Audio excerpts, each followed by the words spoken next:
Hello everyone, myself Dilip Kar, lecturer civil engineering GPC Karauli. आज के session में आप सभी का स्वागत करता है। आज हम डिस्कस करेंगे दोस्तों ग्रेनाइट और शॉटक्रीट। ये एक प्रकार की कंक्रीट है, स्पेशल टाइप की कंक्रीट। इसके बारे में हम डिस्कस करेंगे कि होती क्या है और इसका क्या यूज है, ठीक है, और इसको बनाया कैसे जाता है। तो सबसे पहली जो चीज़ हमारे माइंड में आती है कि भाई जो आपकी ग्रेनाइट है वो होती क्या है।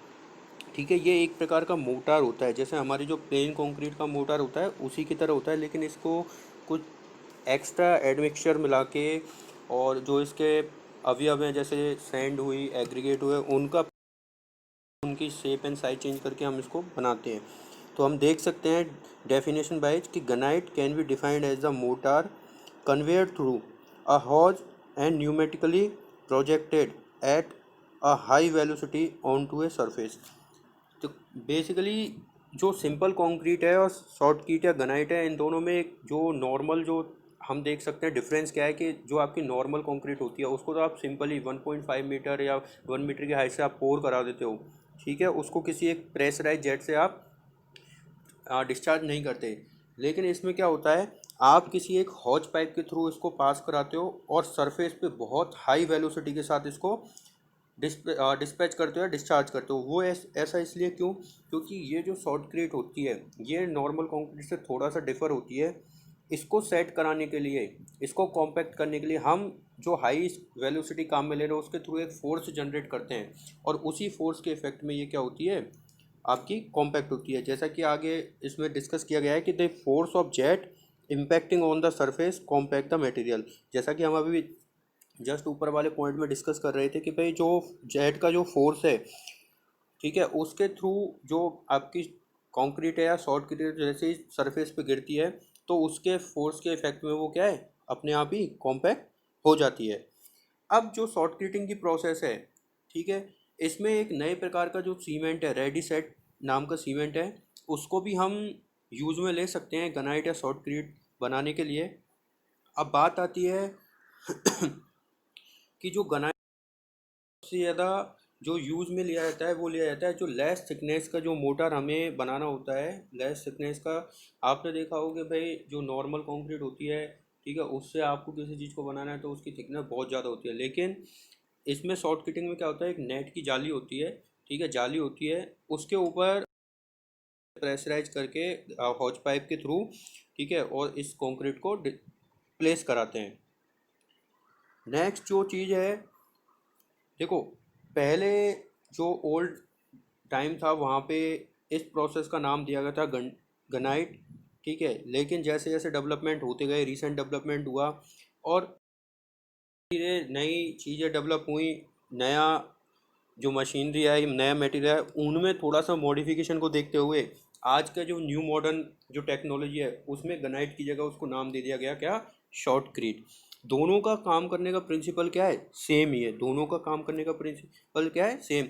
लेकिन शॉर्टक्रीट में क्या होता है कि आप स्मॉल साइज के कोर्स एग्रीगेट, आप स्मॉल साइज के कोर्स एग्रीगेट काम में लेके ग्रेनाइट से बेहतर थिकनेस की कंक्रीट आप बना सकते हो। बस ये थोड़ा सा एक इसमें एडवांस लेवल में शॉर्टकट में आ जाते हैं कि भाई शॉर्टकट क्या होती है, होने को तो सेम प्रिंसिपल पे काम करती है कि भाई वही आपको पाइप के थ्रू फोर्स अप्लाई करना है और उसी के थ्रू वो कॉम्पैक्ट होगी। लेकिन क्या होता है इसमें ग्रेनाइट से और भी, जैसे ग्रेनाइट में जो एग्रीगेट काम में आता है उससे भी आप छोटा साइज का एग्रीगेट काम में ले सकते हो और उसकी जो फाइनल जो प्लेसमेंट है उसकी थिकनेस को आप बढ़ा सकते हो। अब ये जो दोनों कौन सी शॉर्टक्रीट, ये प्रोसेस मेनली दो तरह से फॉलोअप की जाती है, दो तरह से आप कर सकते हो। तो पहली तो जो होती है वो होती है आपकी प्रोसेस वेट मिक्स और दूसरी है ड्राई मिक्स। लेकिन ये देखा गया है जनरली कि भाई जो ड्राई मिक्स है, ठीक है, वो आपकी ज़्यादा यूज की जाती है, ज़्यादा यूज की जाती है। क्लियर है बात। अब एक एक प्रोसेस को हम देखते हैं। अब जो आपका पहली जो प्रोसेस आती है वो आती है आपकी ड्राई मिक्स प्रोसेस। अब ये जो प्रोसेस है एक पूरा इसका सेटअप होता है, ठीक है, नम स्टेज होती हैं, उन्हीं स्टेजों को फॉलोअप करते हुए इस प्रोसेस को कंप्लीट किया है। तो पहले हम थ्योरी वाइज देख लेते हैं कि भाई जो ये प्रोसेस है कंसिस्ट करती है कि भाई सीमेंट और सैंड है, इनको एक दूसरे के साथ बहुत अच्छी तरह मिक्स किया जाता है, थोरोली मिक्स किया जाता है। उसके साथ साथ जो सीमेंट या सैंड का मिक्सर है उसको एक स्पेशल एयर प्रेशराइज जो मैकेनिकल फीडर होता है, या एक तरह से आप सिंपल भाषा में समझ जाओ कि एयर प्रेशराइज, जिसमें एयर का प्रेशर लगा के काम किया जाता है, उस तरह के एक चैम्बर में इसको फीड किया जाता है। उसका नाम दिया जाता है क्या? गन। उसका नाम क्या दिया गया है? गन। अब क्या होता है, इस गन के थ्रू एक पाइप से होते हुए इस मिक्स को आगे डिस्ट्रीब्यूटर पाइप में फीड किया जाता है, डिस्ट्रीब्यूटर पाइप में फीड किया जाता है, जिसको आप डिलीवरी होज भी बोल सकते हो। अभी देखेंगे डायग्राम में, आपको और अच्छा समझ में आएगा। इसके बाद क्या होता है, अब जो ये मटेरियल है, ठीक है, इसको पीछे से एयर प्रेशराइज करके आगे डिलीवरी हॉर्स तक पहुंचाया जाता है, और जिसके लास्ट में एक नोजल लगी होती है। साथ में एक दूसरे पाइप के थ्रू क्या होता है, प्रेशराइज अंडर प्रेशर के साथ अप्लाई करते हुए वाटर को स्प्रे किया जाता है। और नोजल के अंदर बिल्कुल लास्ट पॉइंट पे ये जो सीमेंट और सैंड का मिक्स है, ये प्लस वाटर, ये दोनों मिलते हैं और नोजल से एक कंप्लीट मिक्स बाहर निकलता है। वही क्या है, हमारी शॉर्ट क्रीट होती है। वही क्या है, हमारी शॉर्ट क्रीट होती है। अब जो आपका वेट मोटार, देखो लास्ट में क्या हो जाता है, वो मिक्स बन जाएगा पूरा, तो वो वेट मोटार बन गया। अब जो नोजल से निकलता है उसकी वेलोसिटी बहुत हाई होती है, ठीक है, क्योंकि जो नोजल का एरिया है बहुत कम होता है। तो उससे हमने पढ़ा हुआ है कि भाई A1 V1 बराबर A2 V2 कंटिन्यूटी इक्वेशन है। जहाँ पे अगर एरिया कम है तो उसका वेलोसिटी ज़्यादा होगा, अगर वेलोसिटी ज़्यादा है तो एरिया कम। तो अगर वेलोसिटी ज़्यादा आ रही है, हमारी हाई वेलोसिटी है, तो वहाँ पे उस नोजल का एरिया क्या होगा, कम होगा। और इस तरह से हम उस पर फोर्स अप्लाई करते हैं और उस फोर्स के अंडर वो क्या होती है, सेट हो जाती है। तो इसको और अच्छे से समझने के लिए हम एक डायग्राम देखते हैं। हमारे पास एक डायग्राम है, ठीक है। ये डायग्राम क्या है, आप देखिए कि यहाँ पे ये जो है, ये आपका फ्लेक्सिबल पाइप है जो सीमेंट और सैंड के क्या है, मिक्स को लेके जाता है। लेकिन उससे पहले क्या करते हैं कि सीमेंट और सैंड का जो मिक्स बनाते हैं उसको इस कंटेनर में भरते हैं, जिसका नाम है गन। अब क्या है, जो एयर कंप्रेसर है, यहाँ से पीछे से एयर का फ्लो, बहुत प्रेशराइज एयर पास की जाती है। उससे क्या होता है कि ये जो से होते हुए पाइप से बिल्कुल नोजल तक आ जाता है, नोजल तक आ जाता है। साथ ही साथ में देखो यहाँ पे भी बाईपास कर रखा है। जब हमें इधर प्रेशर करना होता है तो इधर से एयर जाती है, और ये जो वाटर टैंक है यहाँ पे वो प्रेशर क्रिएट होता है, और फिर यहाँ से पानी प्रेशराइज होके इस बाल्व से खोलते हुए यहाँ पे नोजल पे आता है। और लास्ट में ये नोजल पे आपका जो सीमेंट और सैंड का मिक्स है वो, साथ ही साथ में पानी, ये दोनों मिक्स होते हैं, और बिल्कुल लास्ट में एक प्रेशराइज फॉर्म में आपका नोजल निकल जाते हैं। और फाइनली जो कंक्रीट निकलती है वो आपकी क्या है, ग्रेनाइट कंक्रीट कहलाती है। इस तरह से आप क्या करते हो, जो आपकी कंक्रीट है इसका प्रोडक्शन करते हैं हम। तो होप कि आपको समझ में आया हो। एक बार आप चाहो तो दोबारा देख सकते हो। सबसे पहले क्या होता है कि सीमेंट और सैंड का जो मिक्स होता है, ठीक है, सीमेंट और जो सैंड का जो मिक्स होता है उसको इस चैम्बर में भरते हैं, जिसको बोलते हैं गन, ठीक है।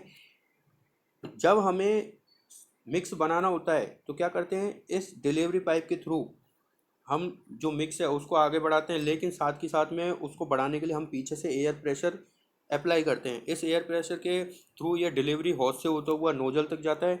साथ ही साथ में जो टैंक होता है पानी का, वहाँ से प्रेशराइज फॉर्म में पानी को आगे फ्लो किया जाता है, और इस वॉल्व को ओपन करते हुए पानी को नोजल तक पहुँचाया जाता है। यहाँ पर नोजल पर पहुंचने के बाद पानी और सीमेंट और सैंड का जो मिक्स है वो दोनों आपस में मिलते हैं, और फाइनली जो हमारी कंक्रीट विथ फोर्स या हाई वेलोसिटी पर निकलती है वही हमारी क्या है, शॉर्टक्रीट कहलाती है। तो इस तरह से हम शॉर्टक्रीट को बनाते हैं। ये हमारी ड्राई प्रोसेस है। लेकिन ड्राई प्रोसेस में और वेट प्रोसेस में बस माइन्यूट सा डिफरेंस है। अब बात करते हैं अगर वेट प्रोसेस की, तो वेट प्रोसेस में क्या होता है कि जो कंक्रीट है, ठीक है, उसको जो हम सिंपल कंक्रीट बनाते हैं, ऑर्डिनरी कंक्रीट बनाते हैं, उसी की तरह हम उसमें पहले ही पानी मिला देते हैं। लेकिन ड्राई प्रोसेस में क्या था, हम पहले सीमेंट और सैंड का एक ड्राई मिक्स बनाते थे और लास्ट में पानी मिलाते थे। लेकिन बैट में क्या है, हम एक ऑर्डिनरी सीम कंक्रीट की तरह पेस्ट बना देते हैं पानी मिला के, और उसके बाद हम क्या करते हैं, डिलीवरी पाइप के थ्रू नोजल तक हम उस मटेरियल को या उस मिक्स को पहुंचाते हैं। और साथ ही साथ में देखो, ड्राई मिक्स में तो हमने बताया था भाई कि हाई वेलोसिटी पे काम में लेते हैं, और कई बार हम उसको लो वेलोसिटी पे भी काम में ले सकते हैं। अब जो हाई वेलोसिटी जो हम काम में लेते हैं किस में, ड्राई मिक्स में, वो होती है 90 to 120 पर सेकेंड। अब ये क्या करती है, इसके थ्रू कॉम्पैक्शन होता है, और इसको अचीव करने के लिए हम क्या करते हैं, जो हमारा नोज़ल है, ठीक है, उसकी साइज़ को हम कम कर देते हैं। उससे क्या होता है, बहुत ज़्यादा वेलोसिटी हो जाती है, ठीक है, बहुत ज़्यादा वेलोसिटी हो जाती है, और उस वेलोसिटी के थ्रू एक जो फोर्स जनरेट होता है उसी के थ्रू एक हमें कॉम्पैक्शन मिलता है, और वो कॉम्पैक्शन अपने आप में इतना अच्छा होता है कि हमें दूसरा कॉम्पैक्शन करने की भी ज़रूरत कई बार नहीं होती। तो इस तरह से हम देख सकते हैं कि भाई वेट मिक्स में और ड्राई मिक्स में जो हमारा कंपेरिजन है वो किस तरह से है। इसके बाद जो नेक्स्ट डिस्कशन की चीज़ आती है लास्ट, वो आती है आपके जो शॉर्टक्रीट है, ठीक है, उसको बनाने के लिए आपको फोम वर्क किस तरह का चाहिए या उसका यूज क्या है, ठीक है। तो एक सिंपल हम अगर टॉपिक डिस्कस करना चाहें इसके ऊपर, जो जनरल यूज है वो शॉर्टक्रीट का या ग्रेनाइट का, वो क्या होता है।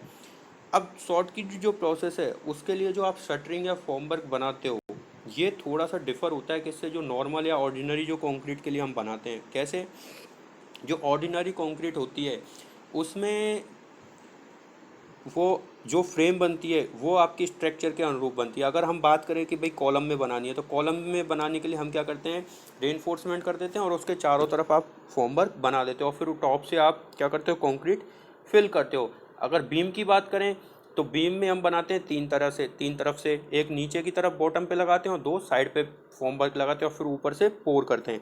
लेकिन शॉर्टक्रीट में ऐसा नहीं है। शॉर्टक्रीट में क्या होता है, हमें जो फॉर्म वर्क या शटरिंग लगानी होती है वो केवल एक तरफ लगानी होती है, वन साइडेड होती है। और साथ के साथ में इम्पोर्टेंट चीज़ क्या है कि वो जो आप शटरिंग लगा रहे हो वो नॉर्मल कंक्रीट की तरह ज़्यादा मजबूत नहीं होनी चाहिए, ठीक है, ज़्यादा मजबूत नहीं होनी चाहिए, क्योंकि वहाँ पे तो क्या होता है, बहुत ज़्यादा वॉल्यूम काम में लेता है, ठीक है। तो वहाँ पे हमें क्या है, शटरिंग बहुत मजबूत चाहिए। लेकिन ऐसा यहाँ पे नहीं है कि यहाँ पे बहुत ज़्यादा जो स्ट्रॉन्ग शटरिंग है या फॉर्म वर्क है वो हमें काम में नहीं लेना। साथ के साथ में एक चीज़ और इम्पोर्टेंट है कि भाई शॉर्टक्रीट के साथ एक थोड़ा सा डिसएडवांटेज ये है कि जब भी हम शॉर्टक्रीटिंग करते हैं या गंटिंग करते हैं, ठीक है, तो उसके लिए क्या होता है कि जो नोजल होता है उससे हम जो फोर्स अप्लाई करवाना चाहते हैं वो एक हाई स्पीड के थ्रू करवाते हैं।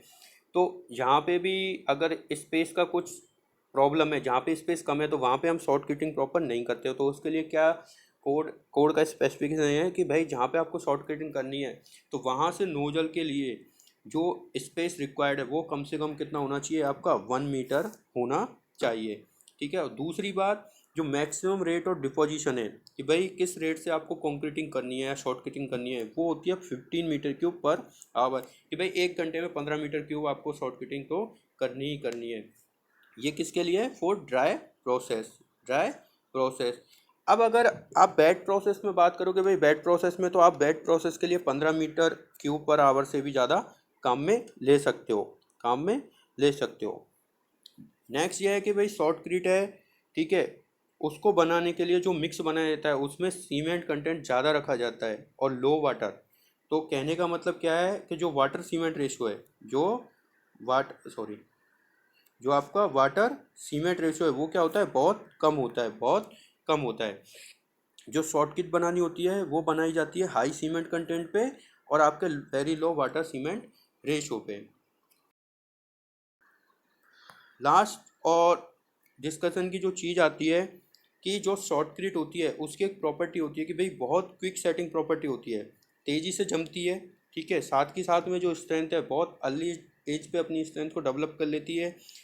इसका मेन एडवांटेज ये है कि अगर कहीं पे स्वीपेज के लिए कोई होल वगैरह है, कोई क्रैक है, ठीक है, डेवलप हो गया है, तो उसको वो जल्दी से सील ऑफ कर देती है। कहने का मतलब ये है कि अगर जैसे आपको किसी टनल वगैरह में काम करना है, तो टनल में आप क्या करते हो कि टनल की वॉल को कवर करने के लिए आप क्या करते हो कि वहाँ पे फ्रेम बना के उसके बाद शॉर्ट किटिंग करते हो।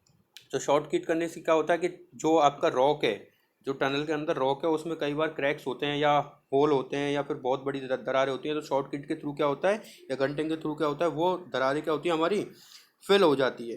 तो हमारे पास क्या होता है, स्वीपेज की प्रॉब्लम धीरे धीरे ख़त्म हो जाती है। तो इस तरह से क्या होता है, जो शॉर्ट किट है वो हम यूज में ले सकते हैं। तो मेनली जो काम की चीज़ ये है कि हमारी कि भाई जब भी हम शॉर्ट किटिंग करनी है, एक तो हमारे पास उसके नोजल के लिए स्पेस प्रोवाइडेड हो, कम से कम एटलीस्ट 1 मीटर तो होना ही चाहिए, इससे कम में नहीं हो। साथ में शॉर्ट किट बनाने पे ये ध्यान जरूर रखें हमें कि भाई जो हाई सीमेंट कंटेंट रखना है और लो वाटर सीमेंट रेशो रखना है, ठीक। एक इम्पॉर्टेंट चीज़ क्या है कि भाई जो रेट ऑफ डिपोजिशन है उसकी, मतलब डिस्चार्ज की रेट है, जैसे आपने मान चलो आपने कंक्रीट बनाई और आप जब अप्लाई कर रहे हो तो उसकी रेट इतनी हो, अगर इससे कम है तो फिर क्या होता है, आपका प्रोसीजर लेट हो सकता है या कॉम्पेक्शन में प्रॉब्लम आ सकती है, और भी कई तरह की चीज़ें होती हैं। तो उन चीज़ों को अगर अवॉइड करना है तो हमें इन कुछ बेसिक चीज़ों का ध्यान रखना होगा। तो इस तरह से हम शॉर्टकट को पूरे डिफाइन कर सकते हैं। आज के लिए थैंक यू। इसके बाद नेक्स्ट क्लास में हम डिस्कस करेंगे रेडीमिक्स कंक्रीट या आरएमसी आप शॉर्ट फॉर्म में बोलते हो। ठीक है, तो थैंक यू दोस्तों।